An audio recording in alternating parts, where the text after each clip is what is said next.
L'addio alla pensione di cittadinanza dovrebbe essere indolore per le persone che superano i 67 anni, sia che siano titolari di pensione che se privi di reddito. Con il nuovo decreto lavoro viene introdotto l'assegno di inclusione, misura che per i nuclei familiari composte da solo persone con più di 67 anni o comunque da una persona con almeno 67 anni e le altre con grave disabilità, ricalca perfettamente quanto era già previsto con la pensione di cittadinanza.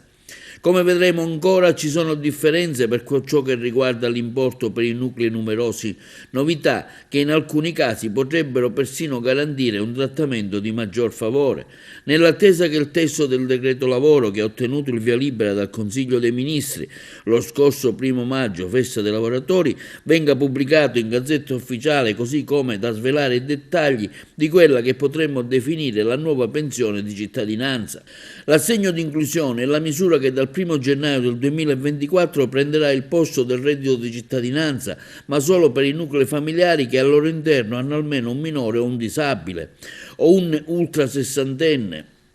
Come anticipato, l'assegno di inclusione segue delle regole differenti di calcolo per i nuclei familiari composti esclusivamente da persone che superano i 67 anni oppure da un ultrasettantenne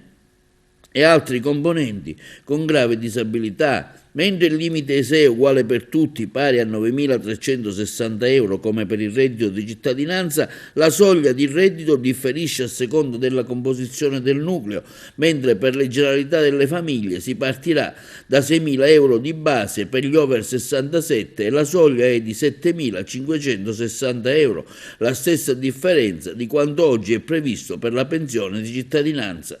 Significa che chi supera i 67 anni e che vive da solo avrà diritto a un'integrazione del reddito fino a 630 euro al mese, più altri 150 euro come rimborso per la quota di affitto, così come per la pensione di cittadinanza. L'importo massimo per la singola persona può arrivare fino a 780 euro mensili.